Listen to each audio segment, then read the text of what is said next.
Bismillahirrahmanirrahim. Assalamualaikum warahmatullahi wabarakatuh.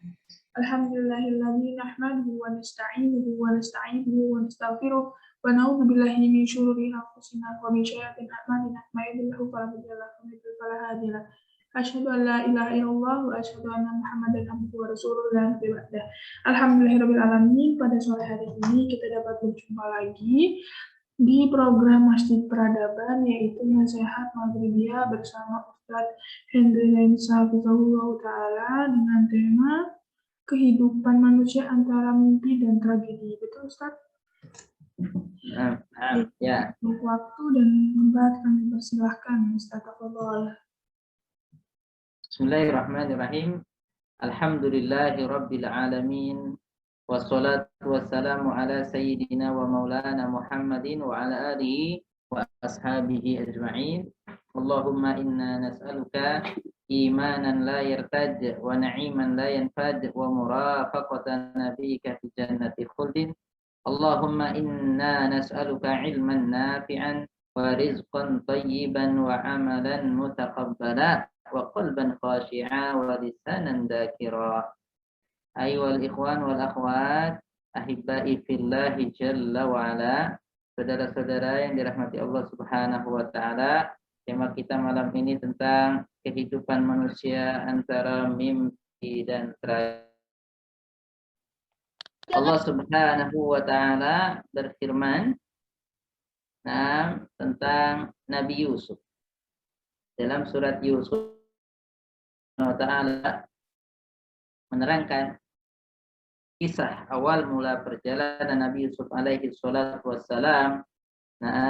Qala ta'ala idh qala Yusuf li abihi ya abadi inni ra'aitu ahada asyara kawkaba wasyamsa wal qamara ra'aituhum li sajidin.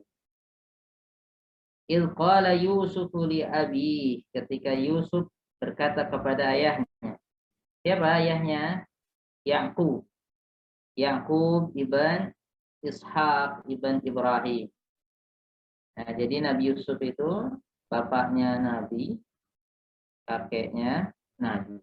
Ya, Yusuf ibn Yaqub ibn Ishaq ibn Ibrahim. Nah, jadi keturunan Nabi. Baik. Apa kata Nabi Yusuf? Inni ra'aitu, saya telah melihat. Nah, ra'aya ini di sini maksudnya aku telah melihat dalam mimpi. Ya. Aku telah melihat dalam mimpiku apa? Ahada asyara kaukaba. Ya, ada 11 kaukab. Kaukab itu apa? Bintang, ya, bintang. Nah, terus wasyamsa wal qamar, dan matahari juga rembulan. Ra'aituhum, aku melihat mereka semuanya sujud kepadaku, sujud kepadaku. Nah, bermimpi. Ya, jadi mimpi itu walaupun dia belum nabi ya, terkadang mimpi itu benar adanya. Terkadang mimpi itu benar adanya. Nah, seperti itu. Nabi Muhammad SAW ya, di awal-awal beliau ketika akan diangkat menjadi nabi juga bermimpi dahulu. Nah, bahkan ketika jadi nabi, Nabi Muhammad pun bermimpi. Nah, jadi mimpi ada betul-betul ru'yatul haq. Mimpi yang benar dari Allah Subhanahu wa taala. Dan ada juga mimpi yang itu sekedar mimpi. Nah, tidak ada pengaruhnya dalam kehidupan seseorang. Ya, bunga tidur seperti itu ya. Rata-rata setiap manusia itu pernah mimpi. Mimpinya itu kalau enggak menyenangkan, yang menyedihkan atau sedang-sedang. Nah, Nabi Shallallahu Alaihi Wasallam mengatakan mimpi itu berapa? Satu dari 40 bagian kenabian. Nah, seperti itu. Di akhir zaman, mimpi seorang muslim itu, seorang muslim yang soleh, mimpinya itu benar. Maksudnya benar apa? Sesuai dengan kenyataan apabila pembacaan atau takwil atas mimpi tersebut benar. Nah, kenapa kita bahas mimpi? Karena manusia ya, nabi atau bukan nabi, semuanya pernah bermimpi. Sebagian orang ketika bermimpi kalah.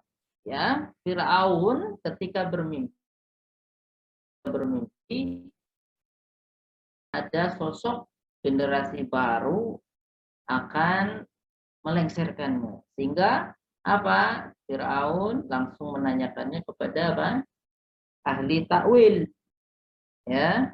Nah, penasihat-penasihatnya. Akhirnya apa? Solusinya gampang. Pokoknya kalau ada generasi baru, anak-anak laki-laki baru yang lahir, sembelih aja. Akhirnya pembantaian dilakukan. Nah, ini gara-gara mimpi. Jadi karena mimpi akhirnya dia apa? Melakukan sesuatu tindakan yang tak terpuji. Demi apa? Demi berusaha agar mimpinya tidak jadi kenyataan, agar Firaun tetap berkuasa. Pokoknya siapa yang mau jadi oposisi dia, siapa yang mau akan merebut, pokoknya kemungkinan itu dipangkas semua. Nah, ya, di sini yang dicurigai adalah Bani Israel. Jadi anak-anak lahir dari Bani Israel semuanya disembelih. Nah, ada yang selamat satu. Namanya Musa. Musa ibn Imran. Selamat. Nah, ya, Allah Subhanahu wa taala memiliki caranya sendiri untuk menjadikan mimpi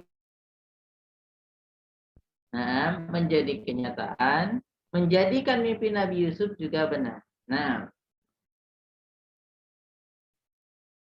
saudara-saudara yang dirahmati Allah Subhanahu wa taala, ahibbai, ayyuhal ikhwan wal akhwat. Jadi kadang ketika kita memiliki cita-cita itu sampai terbawa ke mimpi-mimpi ya, iya nggak? Ini mimpi apa? Kalau kita punya keinginan tuh sampai mimpi.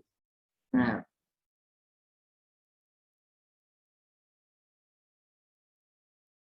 apa mikirin apa sampai ketidur, ikut kepikiran akhirnya terbawa mimpi. Ini satu kenyataan sesuai dengan ya secara fitrah manusia memang begitu. Kalau kita kadang-kadang kepikiran sesuatu akan terbawa mimpi, itu benar adanya. Ya, jadi pernah ya waktu dulu ada adik kelas kan diwajibkan bahasa Arab di pesantren, akhirnya kalau nggak bahasa Arab cepret ya, dihukum ya. Ini apa? Dia ngelindur pun pakai bahasa Arab. Ya, ngobrol pakai bahasa Arab ngelindurnya. Nah, aku bawa-bawa saking takutnya dan saking praktekannya. Nah, jadi pas ngelindurnya pakai bahasa Arab, ya bahasa Arab pesantren. Nah, jadi memang terbawa. Seorang yang memiliki cita-cita yang mulia, dia akan simpan cita-citanya, bahkan sampai tidur pun dia masih bawa cita-cita tersebut.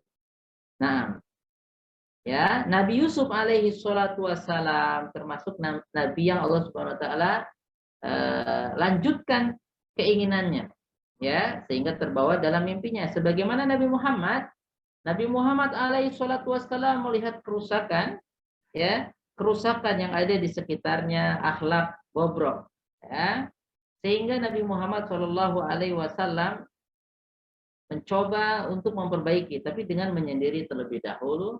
Kemudian awal-awal sebelum diangkat menjadi Nabi Muhammad senantiasa bermimpi. Ya, silakan buka Sahih Bukhari. Itu kafalak subuh. Jadi seperti apa? Belahan subuh. Jadi mimpinya itu jadi kenyataan. Nah, yang harus dicatat, jangan mentang-mentang Anda mimpi, cita-cita bagus berarti Anda nabi. Itu beda lagi, ya. Nah, Tetapi kenyataan mimpi dan cita-cita itu memang bagian dari kehidupannya. Nah, apa cita-citamu nak? Mau jadi ini. Cita-citamu apa? Sampai terbawa ke mimpi. Nah, terkadang, bukan terkadang, bahkan untuk kita menggapai cita-cita kita tersebut yang kita mimpikan, kita harus capek terlebih dahulu, kita harus berjuang, bahkan ada tragedi-tragedi yang harus kita lewati. Ada ujian-ujian yang harus kita hadapi. Nah, sebagaimana Nabi Yusuf. Nabi Yusuf melihat bahwa ada 11 bintang dan satu rembulan, satu matahari, semuanya sujud kepada Nabi Yusuf. Nah, tapi apa yang terjadi? Setelah mimpi ini, Nabi Yusuf mengalami ujian. Apa? Langsung ada tragedi besar, dimasukkan sumur ya. Saudara-saudaranya ketika mendengar ini, mereka hasad, ya, mereka iri, mereka dengki kepada Nabi Yusuf. Ya, akhirnya bocor juga ini mimpinya.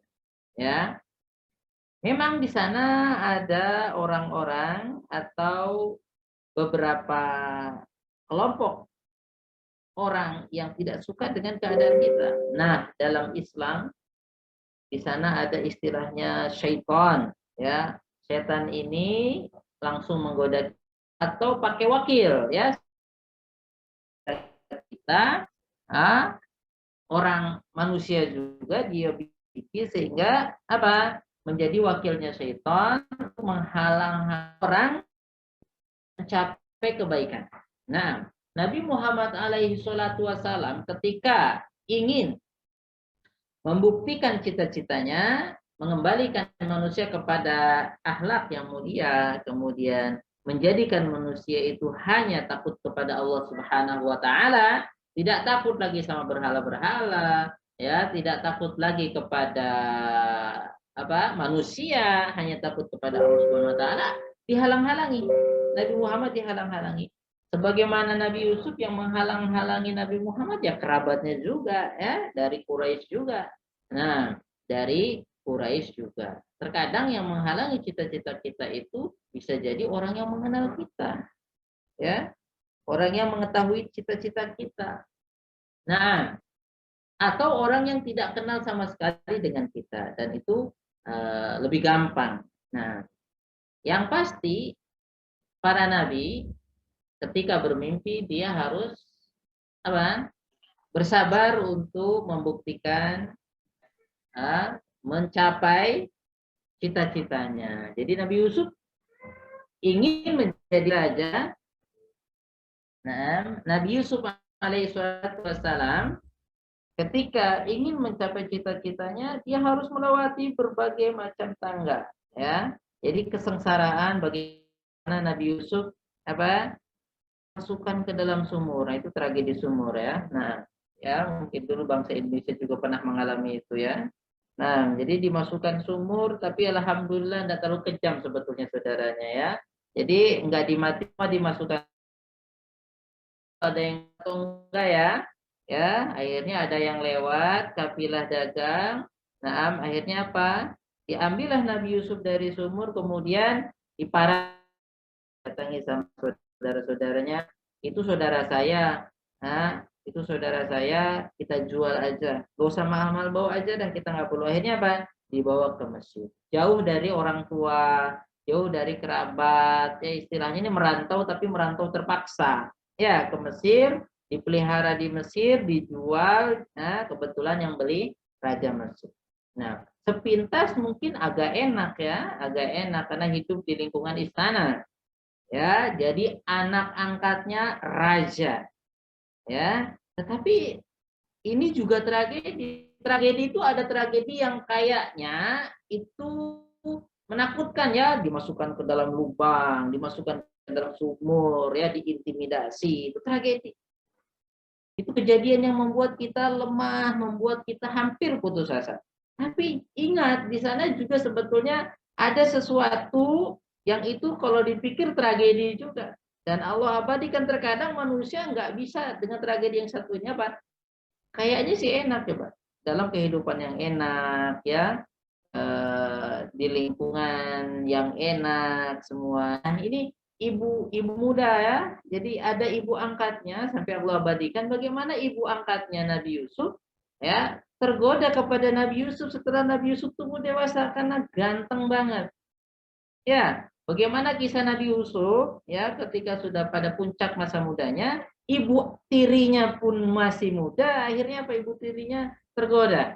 Bagaimana kamar ditutup wa ghallaqatil abwab dan mengancam Nabi Yusuf kalau kamu nggak mau awas seperti itu.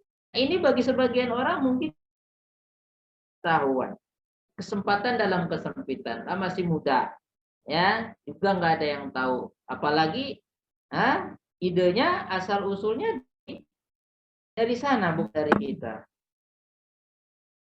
Tragedi juga ini sebetulnya lebih keras daripada ketika Nabi Yusuf dimasukkan ke dalam sumur. Ya, ketika dimasukkan ke dalam sumur itu rasa harap kepada Allah Subhanahu wa taala itu sangat tinggi. Nah, jadi jelas sekali kita terpojokkan. Kalau ini kan kayaknya kita diangkat tuh kita bisa dapat oh ini karunia, ini ada ibu-ibu cantik masih muda mau sama kita. Terus nggak ada yang tahu juga kesempatan. Tapi Nabi Yusuf tetap menganggap ini tragedi. Ini ujian. Kalau Nabi Yusuf jatuh di situ, tidak mungkin dia jadi raja. Tapi Allah Subhanahu wa taala ingin menunjukkan bahwa ujian dalam kehidupan kita itu bukan hanya sekedar ujian kemiskinan, kita di bawah. Ketika kita di bawah di dalam sumur, itu ujian betul. Terkadang orang tahan di situ ketika di bawah nggak punya uang, nggak punya harta, ketika miskin.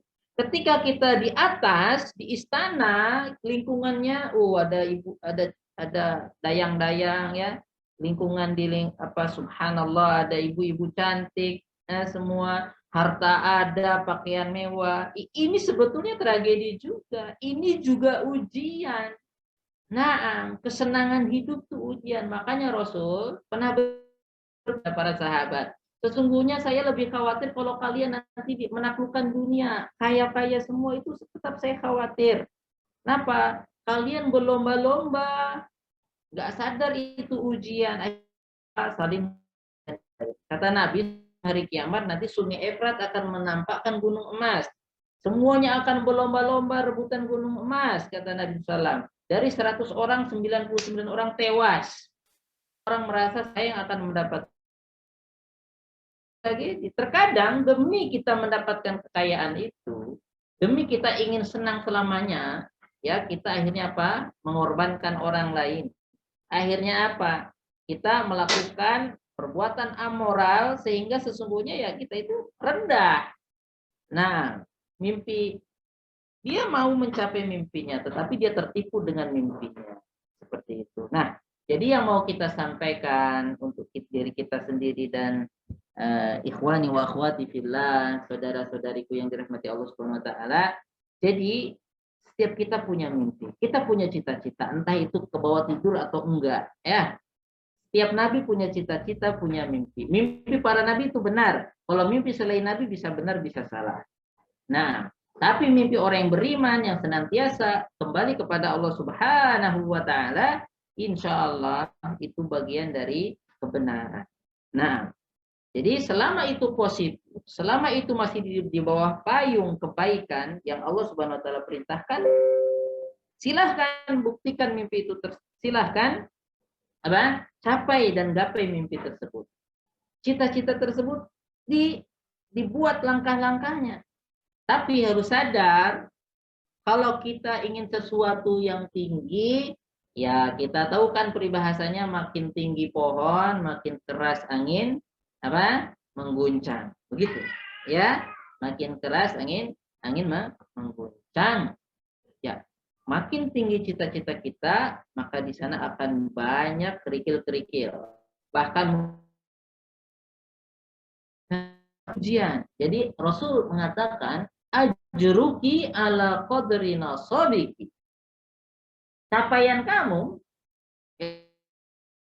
sakin yang kamu dapatkan sesuai dengan kesungguhanmu dan kecapaianmu.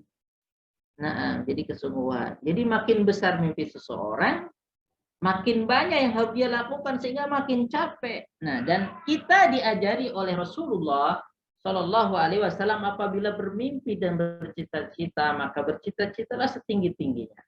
Nah, ketika kita dinobatkan sebagai rahmatan lil alamin, umat yang rahmatan lil alamin, alamin itu semesta, yang kita harus berpikirnya juga besar, tapi kita harus sadar ujiannya berat. Nah, sekali lagi kita ulang ya, umat itu di dunia, penduduk dunia itu berapa miliar? 7 miliar atau 8 miliar? Mohon dikoreksi, nanti dikirim di chat.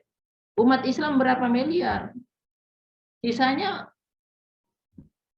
orang yang masih tidak beriman kepada Islam itu masih jadi PR.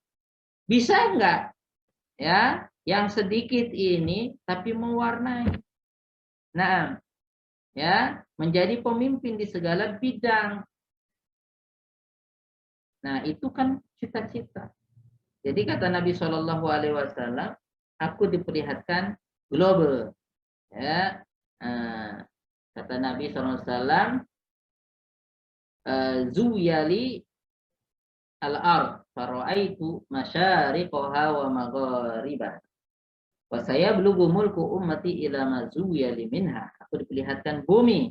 Aku diperlihatkan bumi kata Nabi, dan kelak umatku pengaruhnya akan sampai ke semuanya, timur dan ke barat bumi. Nah, ini adalah cita-cita. Nabi Shallallahu Alaihi Wasallam memerintahkan agar umat Islam betul-betul harus bermimpi. Sekarang apa? Bagaimana mau bermimpi? Nah, kita tidak mau menggali nilai-nilai yang ada di dalam ajaran Islam itu sendiri, Al-Quran dan As-Sunnah. Bahkan kita terkadang sudah lemah duluan, sudah merasa jatuh duluan mentalnya dengan bisikan-bisikan, ocehan-ocehan orang.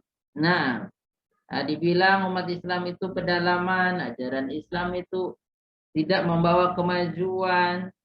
Nauzubillahi min dzalik. Nah, nauzubillahi min dzalik. Jadi apa?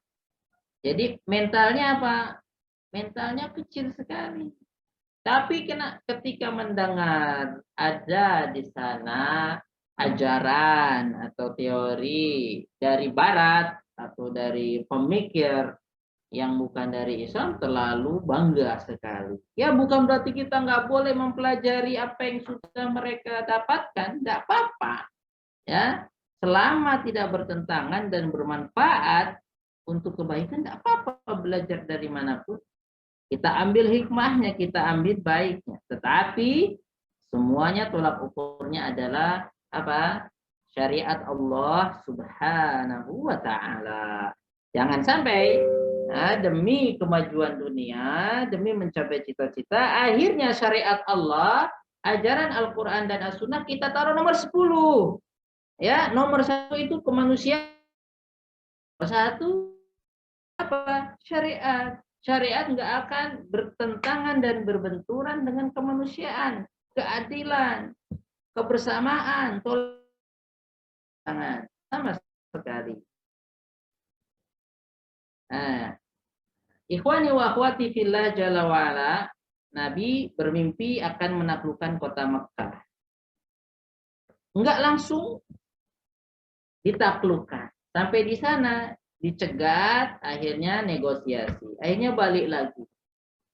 Nah, balik lagi. Baru tahun depannya, baru tahun ke-8 Hijriah bisa menaklukkan kota Mekkah. Pada bulan Ramadan, di 10 hari terakhir, Nabi berangkat dari Madinah ke Mekkah. Nah, mimpi Nabi pasti benar. Nah, kalau mimpi kita bisa benar, bisa salah. Nah, jadi terkadang manusia untuk mencapai mimpinya, ya, itu ada yang benar dan ada yang salah. Nah, seperti itu. Mimpi orang jahat bisa benar, bisa salah. Fir'aun juga bermimpi, ya. Fir'aun bermimpi, akhirnya action, untuk supaya mimpinya nggak jadi kenyataan. Mimpi Firaun benar. Jadi orang pendusta mimpinya bisa benar, bisa. Ya, tetapi apa? Itu bukan untuk kebaikan dia. Bahkan itu salah satu bentuk apa namanya? Allah Subhanahu wa taala menunjukkan bahwa dia itu bukan apa-apa. Baru dengan mimpi aja dia udah ketakutan. Nah, ya. Nah, akhirnya apa? Untuk menghalangi mimpi buruk itu terjadi, dia melakukan keburukan yang menjadi kenyataan, yaitu dengan membuat kerusakan di atas muka bumi dengan melakukan aksi pembunuhan. Nah, nah, jadi intinya setiap kita punya cita-cita dan punya mimpi. Ketika kita akan menggapai mimpi tersebut, di sana ada ujian, bukan nah, itu sudah sunnah kauniyah. Allah Subhanahu wa taala akan menguji orang-orang yang beriman. Nah, ya. Kadang-kadang tragedi, yaitu bayangkan ya, Nabi Yusuf dimasukkan sumur, Nabi Muhammad ketika mau mencapai mimpinya, karena wahyu itu sebagian datang dari mimpi ya. Nabi Muhammad mau dibacok ya, Nabi Muhammad diusir ya, bahkan pengikut Nabi Muhammad ada yang sudah meninggal di Mekah. Nah, demi apa? Demi mencapai mimpi yang benar. Nah, jadi mimpi yang benar silahkan dicapai, dan salah satu mimpi dikatakan benar apabila mimpi tersebut tidak bertentangan dengan syariat Allah Subhanahu wa taala, isinya terpuji. Nah, nanti ada orang mimpi juga, mimpi katanya saya mimpi ketemu Nabi Muhammad sudah nggak usah sholat lagi, kamu makomnya udah tinggi. Itu bohongan, itu mimpi dari syaitan menyesatkan dia. Ya. Nah, saudara-saudaraku yang dirahmati Allah Subhanahu wa taala, kemudian tragedi yang ada atau yang kita lewati dalam hidup kita itu macam-macam. Terkadang tragedi yang membuat kita itu bersedih dan kita sadar ini sedih, akhirnya kita berdoa kepada Allah seperti kisah Nabi Yusuf ketika di dalam sumur. Sekarang dia di bawah, saudaranya di atas. Hahaha. Ya, Nabi Yusuf di bawah. Nah, ya bukan Nabi Yusuf, ya Yusuf di bawah katanya. Tapi memang dari situ jalannya kalau kita mau jadi jangan sedih tentang kegagalan, tentang terperosoknya kita sekarang dalam perjuangan. Ya, lagi diskusi satu grup, nggak apa-apa, memang diskusi. Nabi diskusi ketika perang Uhud, Nabi diskusi kita mau di dalam atau di luar Madinah bertahannya. Kata kaum muda, kita di mana? Di luar aja. Nabi lebih cocok di dalam, tapi kalau sudah musyawarah akhirnya apa? Ya, kita di luar. Akhirnya apa? Tahu sendiri perang Uhud apa? Akhirnya kaum muslimin 70 orang, sekitar 70 orang kaum muslimin syahid. Bahkan orang yang Nabi paling cintai, Hamzah, syahid. Nah, ya tapi gimana? Itu semua sudah dimusyawarahkan. Nah, oke, jadi mimpi terkadang tragedi itu berupa sesuatu yang nampak kesedihannya, bahkan kita yakin ini adalah ujian. Nanti ada yang berupa kemuliaan, kita pas di atas, kita pas memiliki segalanya. Apakah kita bisa bersabar juga atas ujian? Nah, itu sebutnya tragedi juga. Cuma nggak disebut tragedi, yaitu mungkin kalau kita sukses itu nggak tragedi. Tragedi itu pembunuhan, dimasukkan lubang buaya, begitu ya, tragedi. Ketika kita udah punya jabatan, ketika sudah itu dianggap bukan ujian. Padahal itu juga ujian. Nah, karena mimpi seorang muslim sesungguhnya adalah, cita-cita seorang muslim adalah ridho Allah Subhanahu wa taala, kemenangan, dapat tiket atau karcis sehingga bisa masuk surga Allah Subhanahu wa taala, bahkan bisa masuk surga Firdaus. Allah Subhanahu wa taala berfirman, "Faman zuhziha 'anil nari wa udkhilal jannah faqad faz wa mal hayatud dunya illa mata'ul ghurur." Siapa yang Allah Subhanahu wa taala kehendaki dia mendapat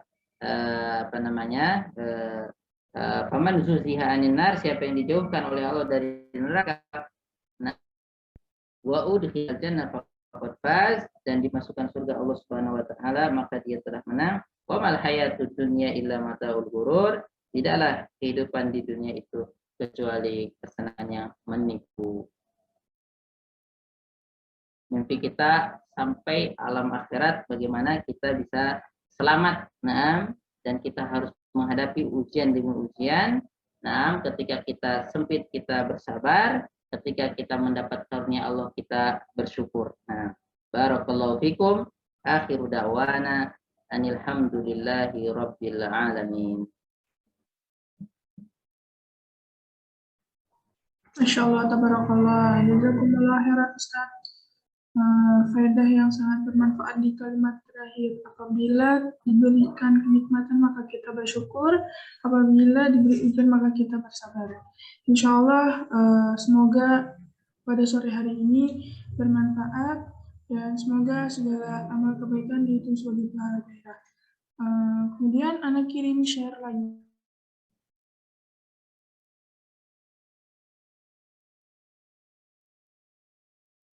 Ya, mic-nya mati, Mbak. Anak share lagi link Masjid Peradaban. Insya Allah nanti ada acara lagi Ustaz ya, Mbak. Ada Isya jam 8 ya Ustaz.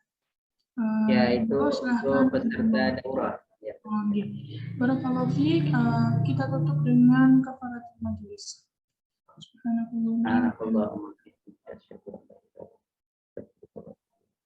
Jazakumullah khairan Ustaz. Ana izin tutup. Barakallahu fiik.